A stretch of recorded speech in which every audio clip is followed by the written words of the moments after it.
सो जय मसीह की सबको। क्या हम मसीह के पास। जैसे यीशु, हाँ, जय मसीह की, जैसा हम स्टडी कर रहे थे कि यीशु कौन है। तो हमने पहले 2 दिन यीशु कौन है उसके ऊपर देखा था कि यीशु का जन्म एक भविष्यवाणी के द्वारा, कि प्रभु ने खुद ही चिन्ह दिया कि वो जन्म देगा, लेगा, एक कुंवारी के द्वारा। यस। उसका जन्म में, उसका जन्म जो था एक चिन्ह की तरह, परमेश्वर का पुत्र इंसान बनकर आया। और यीशु ने इसी बात का लोगों को बताया कि पिता की ओर से वो इस संसार में आया, पिता ने उसको भेजा। यस। क्योंकि वो कुंवारी से जन्मा था, वो कोई इंसान के किसी, जैसे इंसानी जन्म लेते हम लोग वैसे नहीं था, पवित्र आत्मा के द्वारा। की तरह। यस। पर लेकिन परफेक्ट इंसान बन गया। अब यीशु इसी बात का लोगों को प्रचार भी करता है, गवाही भी देता है कि लोग विश्वास करें कि यीशु वही परमेश्वर का पुत्र जो शास्त्रों में लिखा हुआ है, जो अब्राहम, जिसने उसने देखा, अब्राहम की गवाहियां, जो सारी बातें। आइए हम थोड़ा सा आगे बढ़ते हैं और हम देखेंगे कि यीशु ने कुछ यहूदियों को जब बातें करी, यूहन्ना 8 और उसकी 54, 54 से 59, इसको पढ़ेंगे और देखेंगे कि अब्राहम के ऊपर हम एक अ का निशान लगा देते हैं, और यीशु के ऊपर हम अ, जैसे क्रॉस का निशान हम लगा देते हैं, वैसे ही लगाएंगे। ठीक है, तो देखेंगे यूहन्ना 8 और उसके 54 से। यीशु ने उत्तर दिया, यदि मैं आप अपनी महिमा करूं तो मेरी महिमा कुछ नहीं, परंतु मेरी महिमा करने वाला मेरा पिता है, जिससे तुम कहते हो कि वह तुम्हारा परमेश्वर है। यीशु पर क्रॉस का निशान, पिता के ऊपर ट्रायंगल। वो आपको कुछ कहने की जरूरत नहीं है, ठीक है, कोई बात नहीं, ठीक है, लगा दिए हैं मैंने। हाँ। 55। तुमने तो उसे नहीं जाना, परंतु मैं उसे जानता हूँ। यदि मैं कहूँ कि मैं उसे नहीं जानता तो मैं तुम्हारी तरह झूठा ठहरूंगा, परंतु मैं उसे जानता हूँ और उसके वचन पर चलता हूँ। ठीक है। तुम्हारा पिता अब्राहम मेरा दिन देखने की आशा से बहुत मगन था, और उसने देखा और आनंद किया। यहूदियों ने उससे कहा, अब तक तो 50 वर्ष का नहीं, फिर भी तूने अब्राहम को देखा है। यीशु ने उनसे कहा, मैं तुमसे सच सच कहता हूँ कि पहले इसके कि अब्राहम उत्पन्न हुआ, मैं हूँ। तब उन्होंने उसे मारने के लिए पत्थर उठाए, परंतु यीशु छिपकर मंदिर से निकल गया। तो ये जो वार्तालाप थी, यहाँ पर एक जानकारी आप देखेंगे कि मैं हूं का मतलब क्या है, अतिरिक्त जानकारी है। मैं हूँ वह नाम है जिसका इस्तेमाल परमेश्वर ने उस समय किया था जब उसने जलती हुई झाड़ी में मूसा को दर्शन दिया था। मूसा जो यीशु मसीह से 14,000 वर्ष, 1400। सॉरी 1400 वर्ष पहले रहा, परमेश्वर ने उसका इस्तेमाल इज़राइल को मिस्र के दासत्व से छुड़ा लाने के लिए किया। जब उन्होंने अपना परिचय मैं हूँ के रूप में देता है, तो वह वही परमेश्वर होने का दावा करता है जो जो मूसा को जलती हुई झाड़ी में प्रकट हुआ। तो मैं हूं जो मूसा को दिखाई दिया था, वो परमेश्वर, वो यहोवा। मैं यीशु हूँ। दावा क्या कर रहा है? वो मैं हूं। आइए थोड़ा सा इन बातों के ऊपर चर्चा करेंगे कि इन पदों में यीशु किस बात का दावा करता है। जब यहूदियों से बातचीत हो रही है, इन यीशु किस बात का दावा करता है, ये अपने बारे में क्या प्रकट क्या कहता है, आपको क्या लगता है? यीशु अपने बारे में क्या कहता है वो? जैसे यीशु ने कहा मैं हूँ। हम्म, नहीं, पहले कहता है यदि मैं अपनी महिमा आप करूं फिर मेरी महिमा कुछ नहीं, परंतु मेरी महिमा मेरे भेद करने वाले की पहली करेंगे। बात यीशु कहता है कि मेरी महिमा मेरा पिता करता है ना? मेरी महिमा मेरी पिता।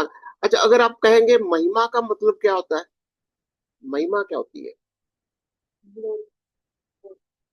महिमा का मतलब किसी चीज को बयान करना, किसी चीज को एक्सप्रेस करना। अच्छा। महिमा, महिमा का मतलब है कि यीशु पिता को बयान करता है, या एक्सप्रेस करता है।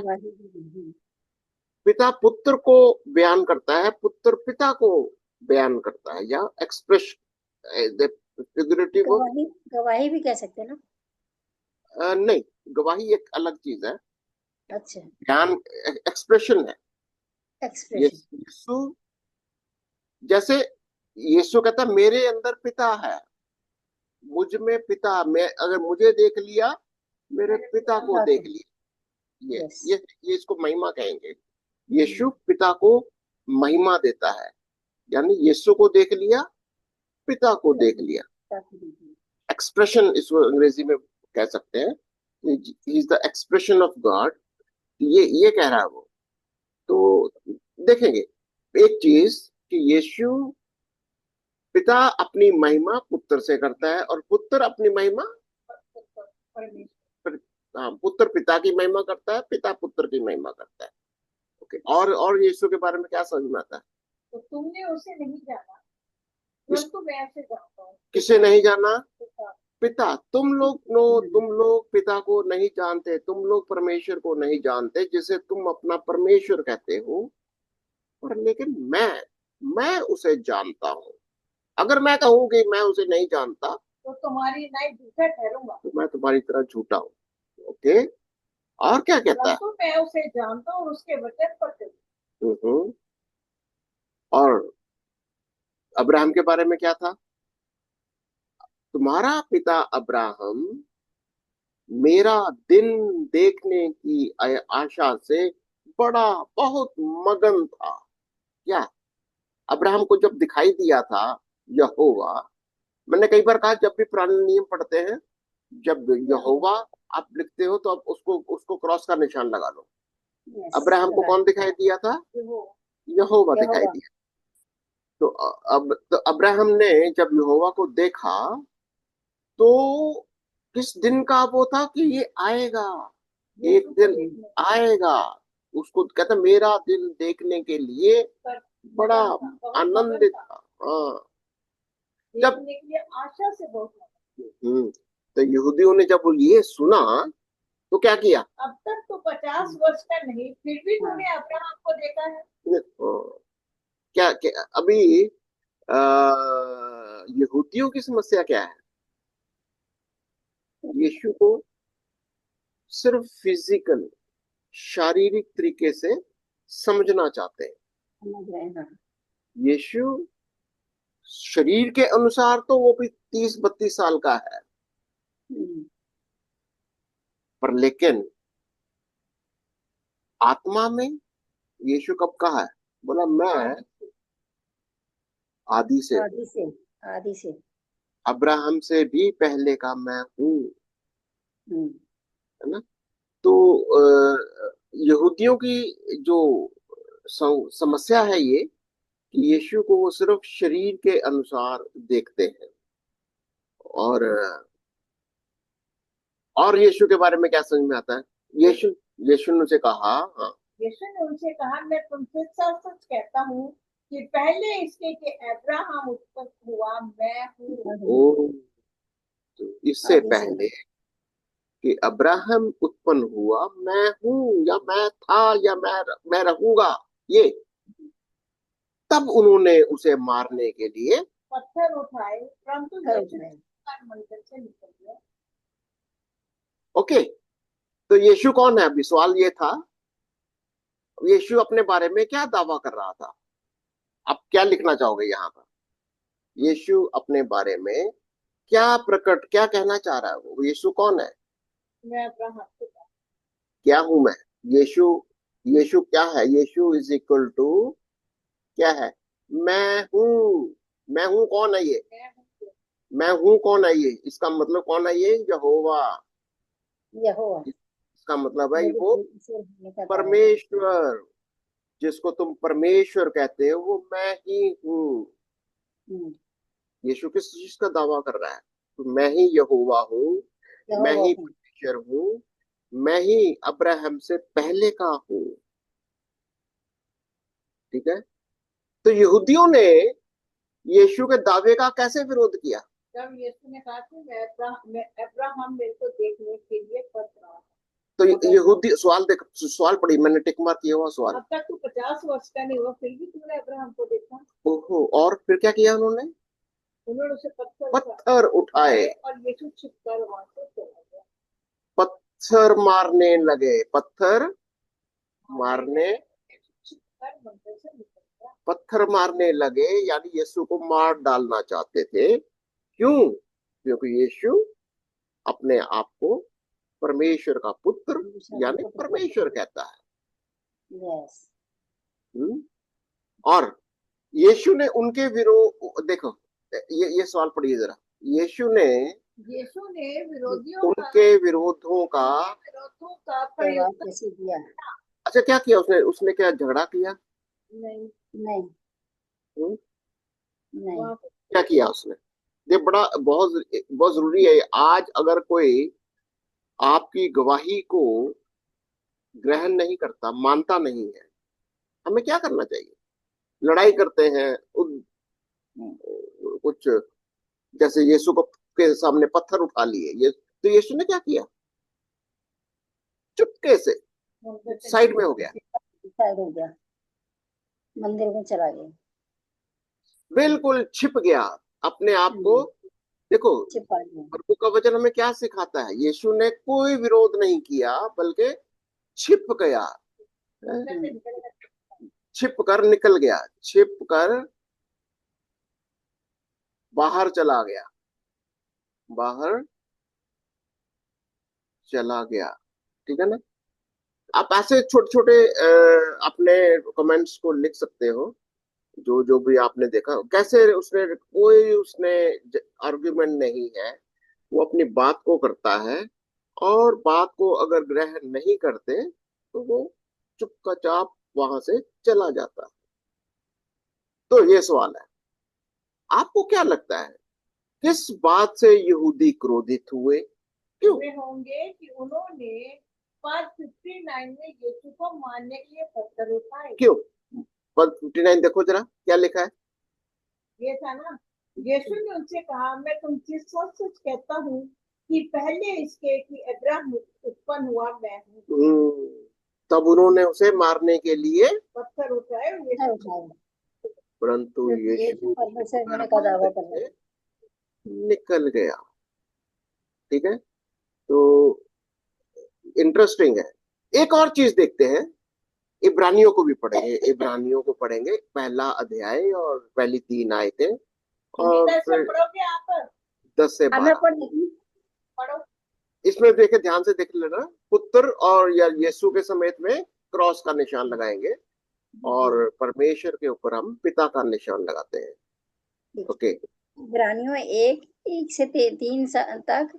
पूर्व युग में परमेश्वर ने पिता का निशान लगाया, तिकोन का, ने बाप दादाओं से थोड़ा थोड़ा करके और भांति भांति से भविष्य वक्ताओं के द्वारा बातें कर इन अंतिम दिनों में हमसे पुत्र, क्रॉस का निशान, के द्वारा बातें की, जिसे क्रॉस का निशान, उसने पिता का निशान, ट्रायंगल, सारी वस्तुएं सारी वस्तुओं का वारिस ठहराया, और उसी क्रॉस का निशान के द्वारा उसने पिता का निशान, त्रिकोण वाला, सारी सृष्टि की रचना की। वह क्रॉस का निशान, उसकी त्रिकोण का निशान, महिमा का प्रकाश, और उसके त्रिकोण के निशान पिता का तत्व की छाप है, और सब वस्तुओं को अपनी क्रॉस का निशान सामर्थ्य के वचन से संभालता है। वह क्रॉस का निशान पापों को धोकर ऊंचे स्थानों पर महिमा में के दाहिने जा बैठा। महिमा में मतलब महामहिम, तिकोना निशान पिता का। हाँ, महामहिम पिता परमेश्वर। ओके, ये कुछ 10, 11, 12 भी पढ़ेंगे। अच्छा, और यह कि हे प्रभु क्रॉस का निशान आदि में तू क्रॉस का निशान ने पृथ्वी की नींव डाली और स्वर्ग तेरे क्रॉस का निशान ये हाथों की कारीगरी है।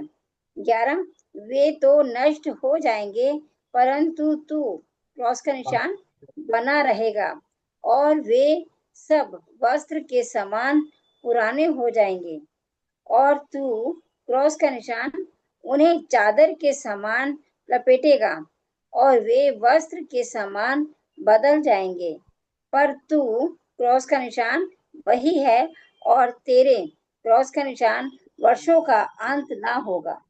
आमीन।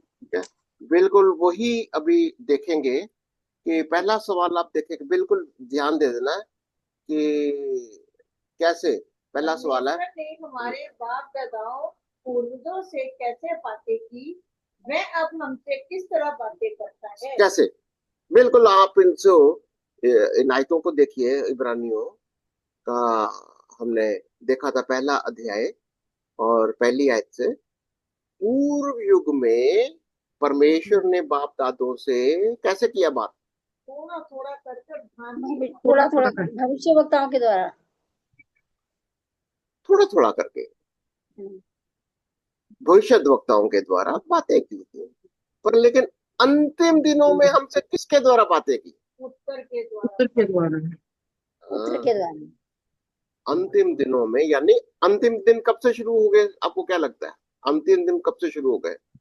यीशु मसीह के साथ, जब यीशु आ गया। जब यस। से यीशु इस संसार में आ गया, ये अंतिम दिन शुरू हो गए। वह उसने पुत्र के द्वारा अपनी बातें करना शुरू कर दिया। ठीक है, तो आइए देखते हैं थोड़ा सा और क्या है जिसे उसने सारी वस्तुओं का वारिस ठहराया और उसी के द्वारा उसने सारी सृष्टि रखी। ठीक है, अब आपका सवाल का जवाब मिला क्या यहाँ पर? परमेश्वर ने हमारे बाप दादों से कैसे बातें की? जवाब मिला। थोड़ा थोड़ा करके बातें करता था, यानी कि हाँ, परमेश्वर भी प्रकट करता था अपने आप, बातें करता था, पर रिवील अब करता हमसे, था हाँ, अब हमसे किस तरह बातें करता है? पुत्र के द्वारा, वचन के द्वारा। हाँ, वेरी गुड, वो वचन के द्वारा। यस, आज हमसे परमेश्वर कैसे बातें करता है? अपने वचन पुत्र के, यानी पुत्र क्या है आज हमारे सामने लिए? वचन, वचन, वचन। यीशु क्या है? वचन है जो देदारी हुआ। आज पुत्र के द्वारा बातें करता है, यीशु मसीह के द्वारा, यानी वचन के द्वारा आज हमारे साथ वचन के द्वारा बातें करता है। ओके, अगला सवाल देखते हैं। इसी में एक चीज और आ रही है, हाँ जी, और उसी के द्वारा, यानी कि वचन के द्वारा ही उसने सारी सृष्टि की रचना की, यानी कि सृष्टि के द्वारा भी हमारे साथ बात। जब हम सृष्टि को देखते हैं वचन के, क्योंकि वचन नहीं बनाया, तो रिवील करता है कि देखो हाँ, आकाश वो को देखो। एक इनडायरेक्ट कह सकते हो, पर सृष्टि एक रचना है, रचना के द्वारा बात करता है, पर लेकिन वचन के द्वारा सृष्टि की रचना हुई, रचना की। ये तो है। हाँ, ये कह सकते हो, वो सृष्टि के द्वारा भी बातें करता है, पर लेकिन अभी वचन के द्वारा यानी पुत्र के द्वारा बातें करता है। तो इन यस, वचनों से हम यीशु के बारे में और क्या सीखते हैं? क्या सीखते हैं यीशु के बारे में? और ये जो कुछ भी सीखा हमने यीशु के बारे में, क्या सीखते हैं? जो यहाँ से जो भी सीखा हमने, सारी वस्तुओं का वारिस ठहराया उसे, परमेश्वर का पुत्र है। और सारी सृष्टि उसके द्वारा उत्पन्न हुई। यीशु कौन है? परमेश्वर का पुत्र, 2 आयत में पता लगता है ना, हमसे पुत्र के द्वारा। पहले में पहले परमेश्वर नजर आ रहा है, दूसरे में परमेश्वर का पुत्र नजर आ रहा है, तो ओके पुत्र के द्वारा। ओके आज परमेश्वर जो है, आज हम सब के द्वारा, सारी सृष्टि के साथ अपने पुत्र के द्वारा बातें करता है। और क्या यीशु के बारे में सीखते हैं, और यीशु के बारे में क्या सीखते हैं? पिता ने सारी वस्तुओं का उसे वारिस ठहराया ओके, सब वस्तुओं का वो वारिस है। और उसी के द्वारा उसने सारी सृष्टि की रचना की। ओके और यीशु कौन है? और यीशु सामर्थ के कौन द्वारा संभालता है। है? ओके तो और आयत में यही है, तो आयत में ये है कि पुत्र है वो, परमेश्वर का पुत्र एक नंबर, सारी वस्तुओं का वारिस है वो। हाँ, और तीसरी बात ये सीखते हैं कि उसने सारी सृष्टि को रचा है। तीन यीशु, बातें। हाँ यीशु सृष्टि को रचने वाला। करता है। ओके और यीशु के बारे में क्या सीखते हैं? तीसरी आयत, यीशु वह मसीह जो है वह कौन है? उसके उसकी मतलब परमेश्वर की महिमा का हम्म, प्रकाश है वो, और उसके पिता के तत्व की चाह। यानी ये ग्लोरीफाई अगर करता है। पिता को देखना है तो पुत्र को देखो, ये बात है। उसके तत्व की छाप है वो। हम्म, या परमेश्वर के तत्व की, पिता के तत्व की वो छाप है। और सब वस्तुओं में अपनी समर्थ के वचन से संभालता है अपने वचन से वो संभालता है हमें। और वे पापों को धोकर ऊंचे स्थानों पर महिमा महिम के दाहिने जा बैठा। तो यीशु मसीह आज क्या काम करके गया पृथ्वी के ऊपर? सारे पापों को धो दिया। हमारे हमारे पापों पापों को को धोकर पिता के दाहिने दाहिने हाथ। जाति अब स्वर्ग में बैठा। तो यहाँ पर पिता जो है पुत्र के बारे में बात कर रहा है। यहाँ देखो, ये स्टेटमेंट को पढ़िए, परमेश्वर पिता, ये वाली स्टेट, परमेश्वर पिता अपने पुत्र से, तो ये सोचो कि ये कौन बात कर रहा है यहाँ पर? पिता पिता बात कर पुत्र रहा से। है। पिता पुत्र के बारे में, यहाँ पिता, यहाँ पर ऐसे कर सकते, पिता बोल रहा है क्या? पिता क्या कह रहा है? और ये कि हे मेरे पुत्र, आदि में तूने ना, पुत्र ने बोल रहा, पुत्र को प्रभु प्रभु कह रहा है। ये मेरे पुत्र नहीं, और हे ये प्रभु। हे प्रभु, ये आदि में तूने पृथ्वी की नींव डाली। यीशु है। मैं क्यों इस बात को टोका? अच्छा, ये मैंने क्या टोका था? पिता पुत्र को प्रभु कह रहा है। महिमा देते हैं ना एक दूसरे के, ही गॉड करते हुए। इज ऑल्सो इक्वल, गॉड है वो, इक्वल, जैसा पिता है वैसा ही पुत्र है, बिल्कुल सेम अथॉरिटी है, सेम पोजीशन जैसा अपने। हालांकि यीशु अधीनता में, क्योंकि वो शरीर में आ गया ना, शरीर में जब आ गया तो बिल्कुल अधीन हो गया, आज्ञाकारी हो गया, वो सारी बातें हैं। असली उसकी पोजीशन क्या है? पिता के गॉड है, बराबर है, गॉड है। गॉड फादर, गॉड सन, गॉड होली स्पिरिट। ये बात समझना बहुत जरूरी है कि पिता इसलिए उसको प्रभु भी कहता है, हे प्रभु, क्योंकि इस आयत को हम ध्यान से पढ़ेंगे तो ये हमको समझ में आएगा कि पिता पुत्र को क्या कहता है, हे प्रभु। हाँ पढ़ो भी। और ये कि हे प्रभु, आदि में तूने पृथ्वी की नींव डाली और स्वर्ग तेरे हाथों की कारागरी है। वे तो नष्ट हो जाएंगे, परंतु तू बना रहेगा, और वे सब वस्त्र के समान पुराने हो जाएंगे, और तू उन्हें चादर के समान लपेटेगा, और वे वस्त्र के समान बदल जाएंगे। तू वही है, और तेरे वर्षों का अंत न होगा। पिता क्या कह रहे हैं पुत्र के बारे में? इटर्नल, इटर्निटी को शो कर। पिता पुत्र की महिमा करता है। तो सवाल ये आएगा अगला कि जब जब परमेश्वर ने सृष्टि की रचना, तब यीशु कहाँ था? जब परमेश्वर ने सृष्टि को रचा, तब यीशु कहाँ था? के साथ था। आदि में वचन था, वचन परमेश्वर के साथ था, वचन परमेश्वर। इसको हम यूहन्ना 1 और उसके पहले 3 4 3 आयतों को दे सकते हैं कि आदि में वचन था, यानी यीशु परमेश्वर के साथ था। जब सृष्टि की रचना हुई तो यीशु पर पिता के साथ है, दोनों एक साथ थे, या पवित्र आत्मा भी साथ है। पुत्र पवित्र आत्मा तीनों। अच्छा, कौन सब वस्तुओं को संभालता है और कैसे? तब अब सवाल ये है कि आज कौन संभालता है? पहला सवाल, कौन यीशु संभालता मसीह अपने वचन के द्वारा, यीशु है? मसीह यीशु अपने वचन की सामर्थ वचन से, के द्वारा, कैसे?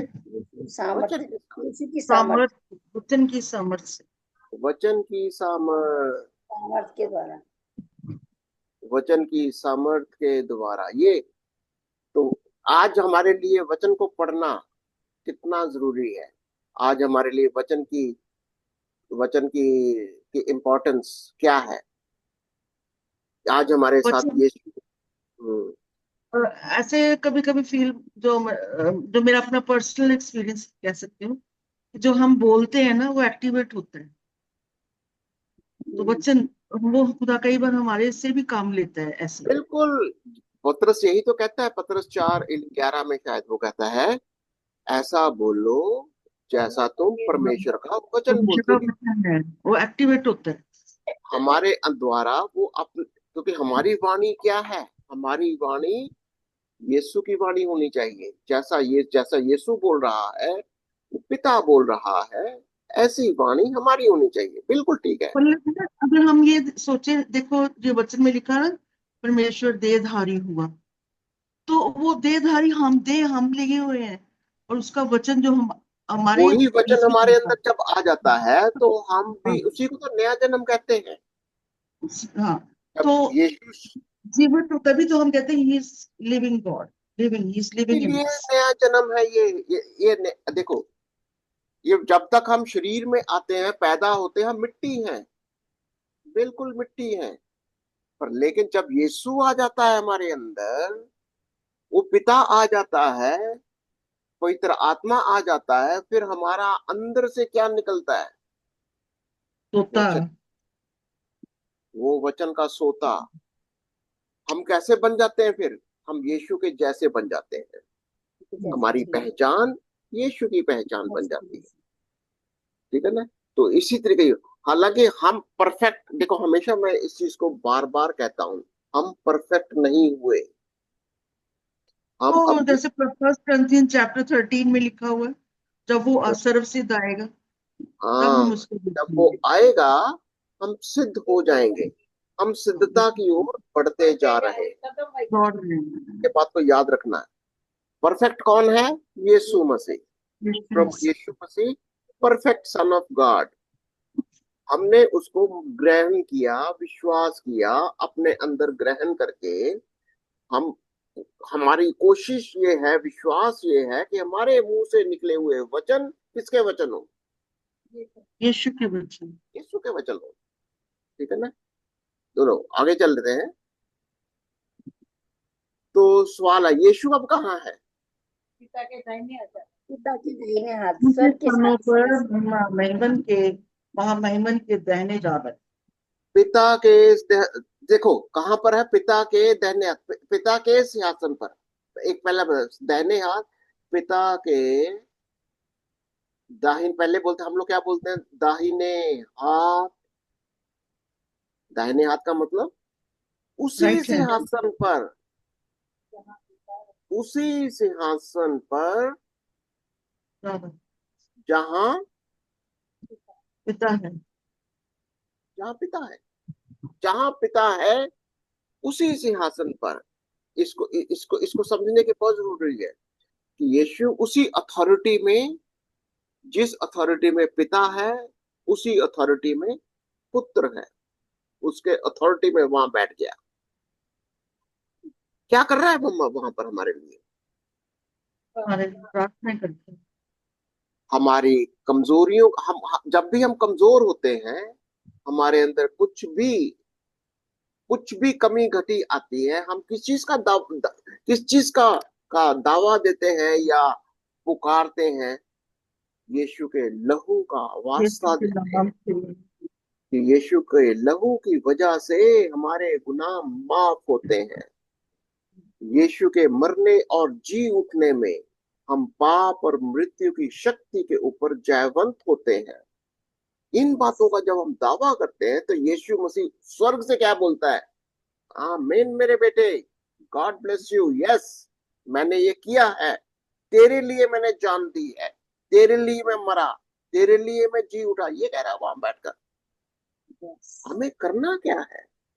सिर्फ अपने गुनाहों का इकरार करते जाएं।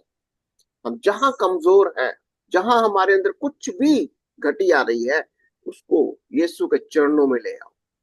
हर एक कमी घटी को यीशु के चरणों में लेते आओ। ओके?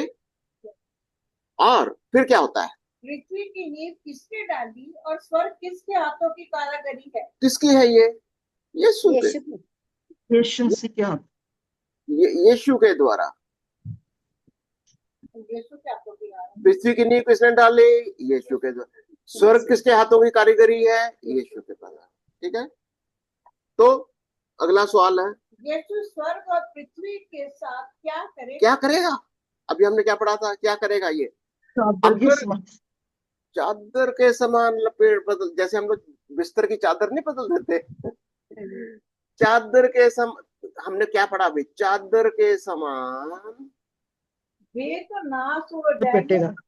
बना रहेगा और सब वस्त्र की नाई पुराने हो जाएंगे, तूने चादर के नाई लपेटेगा। चादर के समान बदल गया। याद है भाई इब्रानियों में कहाँ लिखा था? ये पहले ब्रह्म द्वारा में। हाँ, और तूने चादर की नाई इब्रानियों 1:12 है, 10 से 12। ये 12। ये देखो, ये देखो, देखो ये तू उन्हें चादर के समान लपेटेगा और वे वस्त्र के समान बदल जाएंगे, पर तू वही है और तेरे वर्षों का अंत ना हो। तेरे वर्षों का अंत ना होगा। तो यीशु मसीह क्या करेगा? नया जमीन नया आसमान बनाएगा। आपको क्या विश्वास है ये कि यीशु नया जमीन और नया आसमान बनाने जा रहा है? यस। ठीक है? तो एक चीज और देखेंगे अभी, एक अतिरिक्त जानकारी को पढ़ेंगे। अतिरिक्त जानकारी, समानता वारिस का अर्थ उस व्यक्ति से है जब कानूनी रूप से किसी व्यक्ति की मृत्यु पर उसकी संपत्ति या पद का उत्तराधिकारी होता है। हालांकि यहाँ जो पिता परमेश्वर ने यीशु मसीह को सब वस्तुओं के ऊपर वारिस ठहराया, वह इस तथ्य से जुड़ा है कि परमेश्वर ने यीशु के द्वारा ही समस्त सृष्टि को रचा। स्पष्ट है कि परमेश्वर ने मरकर अपने पुत्र के लिए मिरास नहीं छोड़ी। ये वचन ये भी बताते हैं कि यीशु सब वस्तुओं को अपनी समर्थ के वचन से संभालता है, और यह कि उसने पापों को धोया और पिता के दाहिने हाथ जा बैठा। हम यीशु के व्यक्तित्व और कार्यों के बारे में अगले अध्यायों में जानेंगे। तो यीशु का व्यक्तित्व है और उसके कार्य, ये सब हम देखेंगे अभी। इसको देखेंगे अभी यूहन्ना का 17वां अध्याय और पहली 5 आयतें पढ़ेंगे, और फिर यीशु के ऊपर वैसे क्रॉस का निशान और परमेश्वर के ऊपर ट्रायंगल का निशान लगाएंगे। सुनीता से आप पढ़ोगी? आप पढ़ देती हूँ। आप पढ़ो। यीशु ने ये बातें कही। अच्छा, ऊपर आएगा अतिरिक्त जानकारी सामान्यतः। ये आपने पढ़ी है सिस्टर? नहीं ये कर लिया ना, अभी यहीं से पढ़िए, बिल्कुल ठीक है। 17 से। यीशु ने ये बातें कही और अपनी आंखें, अपनी पे आएगा क्रॉस का निशान, यीशु का आंखें आकाश की ओर उठाकर कहा, हे, इसमें आएगा पिता का त्रिकोण का निशान। आप हे निशान पिता, मत, आप क्योंकि निशान लगा अच्छा, दिए मैंने आपको, पढ़ते जाइए। ओके। हे पिता, वह घड़ी आ पहुंची है, अपने पुत्र की महिमा कर कि पुत्र भी तेरी महिमा करे, क्योंकि तूने उसको उस सब प्राणियों पर अधिकार दिया कि जिन्हें तूने उसको अधिकार जिसे तूने उसको दिया, उन सब को वह अनंत जीवन दे। और अनंत जीवन यह है कि वे तुझ एकमात्र सच्चे परमेश्वर को और यीशु मसीह को जिसे तूने भेजा है जाने। जो कार्य तूने मुझे दिया करने को दिया था, उसे पूरा करके मैंने पृथ्वी पर तेरी महिमा की है। अब हे पिता, तू अपने साथ मेरी महिमा उस महिमा से कर जो जगत की सृष्टि से पहले मेरी तेरे साथ थी। ठीक है, फिर वही हम एनालिसिस करेंगे, खोजबीन यस। करेंगे। यीशु के बारे में हमने क्या सीखा? आपको क्या लगता है यहाँ पर यीशु के बारे में क्या है? पिता यीशु ने से क्या बात कहा? कर, यीशु हम्म, पिता से बात कर रहा है अपने। प्रार्थना है, एक्चुअली में हाँ। प्रार्थना कर रहा ओके, है, एक तो तुलसी की प्रार्थना कर रहा है। प्रार्थना है। क्या बात कर रहा है? पिता से क्या अपनी बात कर आंखें आकाश की ओर उठाकर कह रहा है, हे पिता, वह घड़ी घड़ी आ आप पहुंची, इसका मतलब अभी तक नहीं आई थी, अब आ गई है। अब वो घड़ी अपने आ पुत्र पहुंची की है। देखो, इसको इसको कैसे समझना था? अगर आपने इब्रानियों के साथ जोड़कर देखेंगे, पहले पिता कैसे बातें करता था? थोड़ा थोड़ा नबियों के कहते द्वारा, भविष्यवक्ताओं भविष्यद्वक्ताओं के के द्वारा। थोड़ा थोड़ा कर, थोड़ा हाँ, थोड़ा। अब थोड़ा वो थोड़ा घड़ी करके। आ पहुंची है। क्या? कि अब जब पिता पुत्र की महिमा, पुत्र अपने पुत्र की महिमा की। बिल्कुल वो महिमा करेगा अभी। ये कह हम्म, रहा है वो कि वो घड़ी आ पहुंची है। ये कह रहा हूं, देख वो घड़ी आ पहुंची है कि अपने पुत्र की महिमा कर, कि पुत्र भी तेरी महिमा करे। क्योंकि क्या? हम्म, क्योंकि तूने, परमेश्वर ने सब प्राणी को। पुत्र यीशु को मसीह क्या? को हाँ। सब प्राणियों पर अधिकार दिया है, हम्म, जो अब ऑलरेडी डन हो गया ये काम, कि हम्म। जिन्हें तूने उसको दिया है उन सबको वह अनंत जीवन दे। मतलब अब जो अब ये लोग अब यीशु मसीह हमें क्या दे रहा है? अनंत जीवन अनंत अधिकार, जीवन प्राणियों को अधिकार दिया है, सब प्राणियों अधिकार दिया और अनंत जीवन। क्या दे रहा है? सब प्राणियों को को। अनंत जीवन। सब प्राणियों को अनंत जीवन दे रहा है। और अनंत जीवन क्या है? और अनंत जीवन ये है क्या? कि वह वह एकमात्र तुझे, सत्य। वे सत्य तुझे यानी कि परमेश्वर को, एकमात्र सच्चे परमेश्वर को और यीशु मसीह को जिसे तूने भेजा है जाने। दोनों को जानना बहुत जरूरी चीज है। अगर अनंत पिता, जीवन चाहिए, अगर अनंत जीवन चाहिए हमारे को, तो कितना जानना है यीशु को? पिता और पुत्र को कितना जानना है? अच्छे से अनंत जीवन ये है कि हमें पिता को भी जानना है और पुत्र को पुत्र को भी भी जानना। जानना है। यस। अगर कई बार हम सिर्फ पुत्र की ओर ही फोकस करते हैं, बहुत बहुत सारे अभी शिक्षाओं में लोग पिता की बात करते नहीं है। या तो पवित्र आत्मा पर ही फोकस होता सारा, या यीशु के ऊपर फोकस होगा। यस। यीशु क्या बोल रहे हैं? अधूरा ज्ञान है वो, अधूरा अगर ज्ञान है। जीवन चाहिए तो यानी टोटल ट्रिनिटी को जानो, त्रिएक परमेश्वर को जानो, पिता को भी जाने, पुत्र को भी जाने, तभी अनंत जीवन है। एक होगा ना, पिता पुत्र पवित्र आत्मा।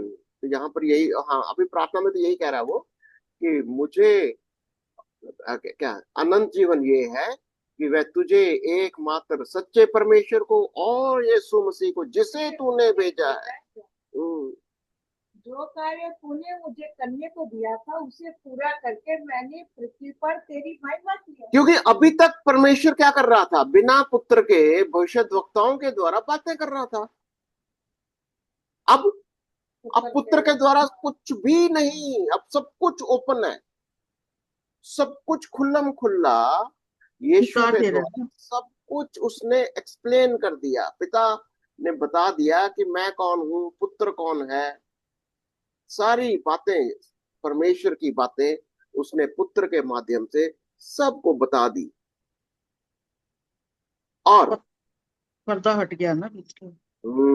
पर्दा हट गया। यस। हे पिता, तू अपने साथ मेरी महिमा उस महिमा से कर जो जगत की सृष्टि से पहले मेरी तेरे साथ थी। ये अब हे पिता, मेरी अपनी महिमा मेरी उस महिमा के साथ कर जो जगत, इसके मतलब कब से है यीशु मसीह? अनंत काल से, अनंत काल से हम। आदि से उसी है। महिमा में जाना मांगे। हम्म, भी वो नहीं पृथ्वी पर है, अब वो पिता के पास जाने वाले हैं। जब तक वो शरीर में था, वो शरीर में इसीलिए अधीनता में था, पिता का आज्ञाकारी था, क्रूस की मृत्यु को सहा। पर लेकिन अब वो क्रूस के ऊपर जाने वाला है। उसको पता है कि अब क्रूस के ऊपर जाकर वो मारा जाएगा, मौत के ऊपर, अधलोक की शक्तियों के ऊपर वो जयवंत होकर जी उठेगा, वापस पिता के पास जाएगा, उसी महिमा में जिस महिमा में वो पहले था। हाँ, ये कह रहा वो, मेरी उस महिमा के साथ, अपनी उस महिमा के साथ मेरी महिमा कर, जो पृथ्वी की उत्पत्ति से पहले मेरी तेरे साथ थी। ये कह रहा हूं। यस, ठीक है ना? तो याद रखना कि यीशु मसीह ये सारी बातें इसलिए कह रहा है क्योंकि अभी वो शरीर में था, मरने के द्वारा, मरने और जी उठने के द्वारा उसकी बात हो रहा है। तो आपने इन हाँ, कर लिया। हाँ। आपने परमेश्वर पिता के बारे में क्या सीखा? क्या लग रहा है आपको? पिता परमेश्वर के बारे में क्या समझ में आ रहा है? हाँ, क्योंकि हमको पिता को भी जानना है और पुत्र को भी जानना है। पिता पुत्र पिता की पुत्र की महिमा करता है, और और पिता ने उसको अधिकार अधिकार दिया, देता है। हाँ, पिता और ने पुत्र को अधिकार भी दिया पुत्र है। को अधिकार दिया दो पिता ने। आयत सारा अधिकार, अधिकार दिया। हाँ, वारिस बना दिया ना उसको। सृष्टि रचने का, सृष्टि को अनंत जीवन देने का, इवन उसको ढा सारा देने का भी, उद्धार। वो हाँ तो जी। चादर की तरह लपेट के रखता है। सृष्टि को नाश करने का भी, सृष्टि को सारा दोबारा अधिकार। बनाने का भी। अनंत जीवन का अधिकार। और पुत्र क्या करता है? पुत्र कहता है कि अगर बचना है, मैं सब कुछ नाश करने जा रहा हूं, बचना है, दो काम, दो चीजों को या तीन चीजों को जानो। क्या? पुत्र कौन है, पिता कौन है। यस, अनंत और जीवन तीन आयत ये है। में पता लग रहा है कि परमेश्वर ने पुत्र को भेजा है, जिसे तूने भेजा है। यस, परमेश्वर। इसी मकसद के लिए भेजा, इसी मकसद के लिए भेजा कि सारा संसार जान जाए कि पुत्र कौन है। पुत्र यीशु मसीह है, मसीहा है। और ताकि हम पुत्र द्वारा परमेश्वर सब कुछ करता है। और आज पुत्र जो है पिता के दाहिने हाथ है। ओके। दूसरे शब्दों में, दूसरे पद में यीशु क्या कहता है कि उसके पास है, वह उसे किसने दिया और यीशु उससे क्या करेगा? दूसरे पद में क्या कहता है? दूसरे पद क्यों? में कह रहा है कि तूने उसको, यानी कि यीशु मसीह को, सब प्राणियों पर अधिकार दिया, हम्म, जिसे जिसको तूने जि, उसको दिया है। जिन्हें तूने उसको दिया, और उन सब को वो अनंत जीवन दे। तो सवाल क्या था दूसरे पद में? यीशु ने पिता पुत्र को अधिकार देता है, यही है। क्या हाँ। कहता है कि उसके पास था, अधिकार था, जिसे पिता ने उसको पहले से दे रखा है। किसने? हम्म, किसने दिया? हम्म, पिता ने दिया। वह उसे हम्म। क्या करेगा? अनंत जीवन देगा हम लोगों को, इस अधिकार से। दूसरे शब्दों में ये भी कह सकते हो कि परमेश्वर पिता हमको, सृष्टि को पुत्र के हाथों में दे देता है। हम्म। देखो, ये बात को समझना जरूरी है। है ना, उसने क्योंकि हाँ, उसको सब प्राणियों पर अधिकार दिया है कि जिन्हें तूने उसको दिया उन सबको वह अनंत जिन्हें, जीवन हाँ, जिन्हें तूने उसको दिया, यानी हम्म। जिन्हें पिता ने पुत्र को दिया। तो यहाँ पर बड़ा ध्यान देना है। हम ऐसे ही नहीं यीशु को ग्रहण कर लेते। जब तक पिता ना दे Chosen तब one। हम जा नहीं सकते। हाँ, पिता ही हमको पकड़कर अंधकार की शक्ति से निकालकर पुत्र के राज्य में दाखिल करवाता है। कुलुस्सियों। ये जगह कहता ना, लिखा कि पिता ये कहता है, हे पिता, मैं उनके लिए प्रार्थना नहीं करता परंतु उनके लिए जिन्हें तूने मुझे दिया तूने मुझे उनके लिए दिया ये। प्रार्थना करता हूँ। उसके लिए नहीं करता सब। यस। तो इंटरेस्टिंग है ये सारा कुछ। तीसरे पद में यीशु ने क्या कहा? और अनंत जीवन ये है कि वे तुझ अद्वितीय सच्चे परमेश्वर को और यीशु मसीह को जिसे तूने भेजा है जाने। देखो उसको आज जानना। हम लोग, मैं जो जो उन लोग ऑनलाइन हमारे को सुनते हैं, देखते हैं इन वीडियोस को, हमारा कोशिश ये रहता है कि हम जैसे यीशु को जानते हैं, हम पिता को भी जाने, पिता, पुत्र और पवित्र आत्मा। अगर हम इसको नहीं जानते, हम कहीं ना कहीं अनंत जीवन को नहीं पाएंगे। सिर्फ पुत्र पर विश्वास करना ही काफी नहीं है, पिता को, पिता और पुत्र और पवित्र आत्मा, ये जानकारी रखना। इसीलिए हम बाइबल स्टडी करते हैं कि पुत्र को भी जानो, पिता को भी जानो, उसके उद्धार को, पवित्र आत्मा का वरदान, सब कुछ जानो। अज्ञानता की वजह, देखो, ज्ञान की कमी की वजह से प्रभु के लोग क्या होते हैं?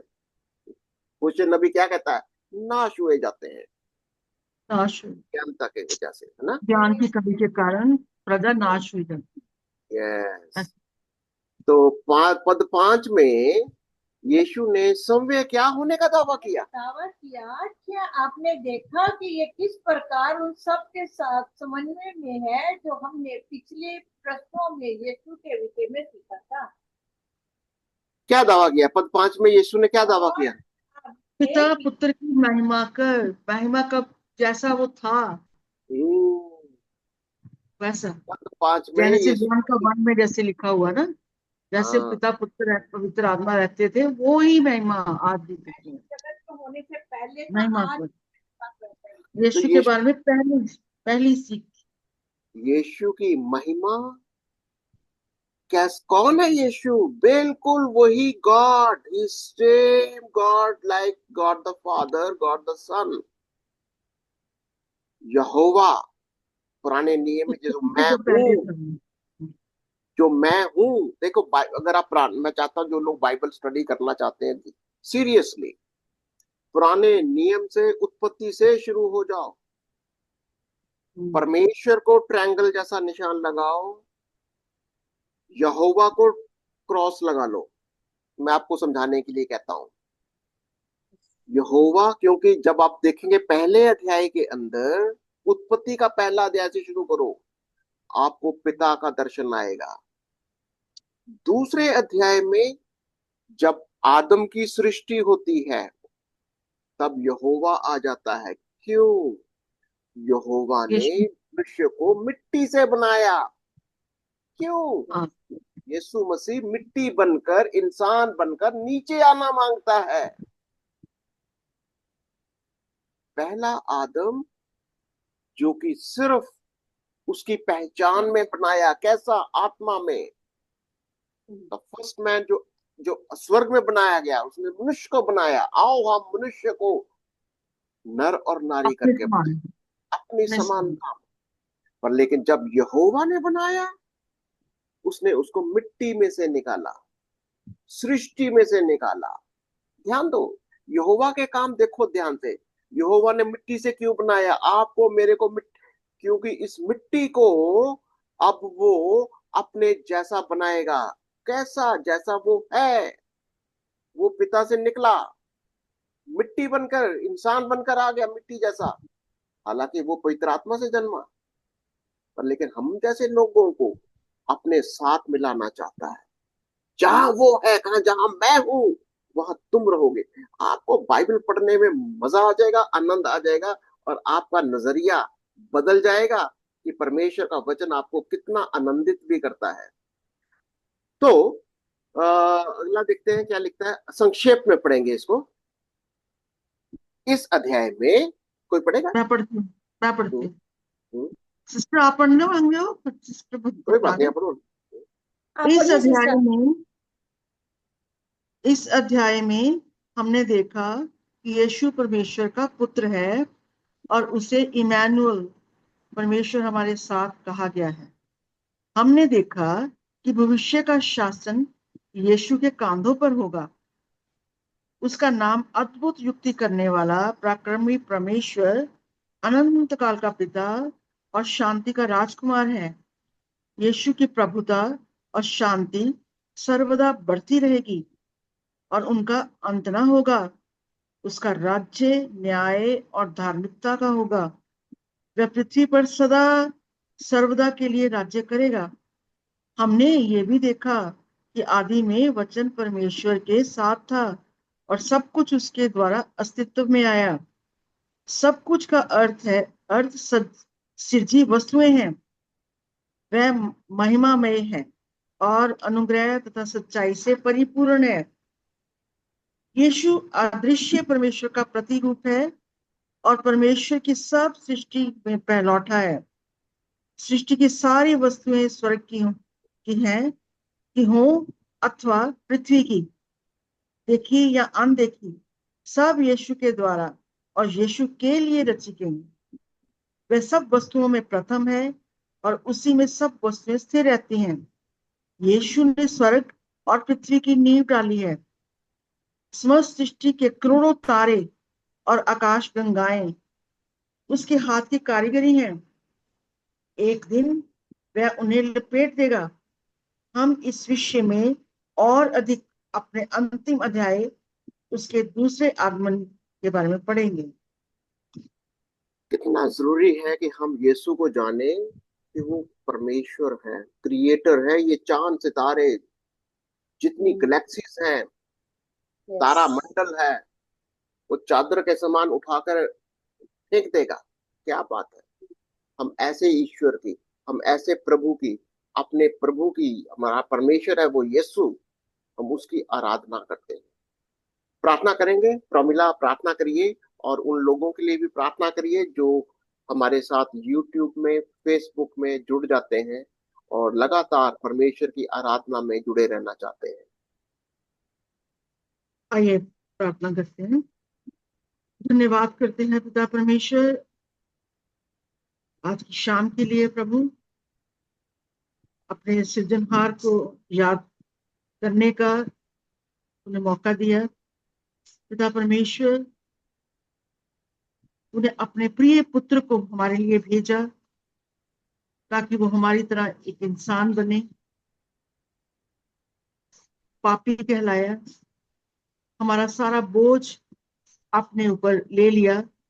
हालांकि वो निष्कलंक था, फिर भी उसको पापियों में गिना गया ताकि प्रभु हम पूरे जगत के वो पापों को अपने ऊपर लिए हुए था। प्रभु, होने दे प्रभु कि हम सब जो उसकी कला है, उसके हाथों की कारीगरी है, उसकी रचना है, प्रभु जैसा वो हमें बनाना चाहता है उसके हाथों में रहे और उसकी रूह हमारे इस मिट्टी के शरीर में काम करे और अपने रूप में वो ढालता चला जाए, क्योंकि जल्दी आने वाला है। प्रभु खुदा बाप, हम अपने सारे परिवारों को जो मसीह कहलाते हैं प्रभु, इन सबको आपके चरणों में लाते हैं। पिता परमेश्वर, तू ही अपने वचन की सामर्थ्य से हम सबको संभाले रखता है।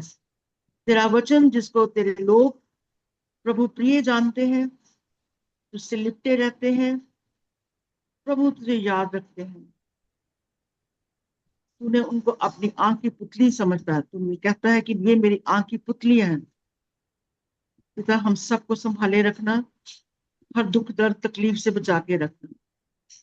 धन्यवाद करती हूँ प्रभु मैं अपने जीवन के लिए, जबकि पिछले दिनों बड़ी मुश्किल में रही, चक्कर आते थे। खुदा बाप, तूने अपनी इस दासी को चंगा किया।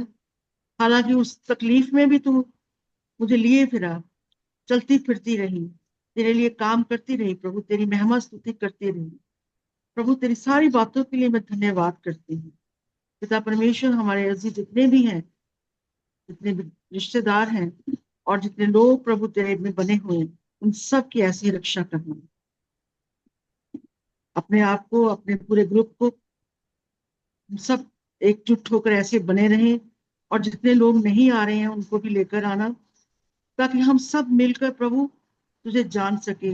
यीशु कौन है, पिता कौन है, पवित्र आत्मा कौन है, ताकि हम कोई पाप न करें, ताकि अनंत जीवन के वारिस बने। ये सब कुछ मांगते हैं अपने उद्धारकर्ता यीशु नासरी के नाम से। आमीन। Amen and amen. Amen.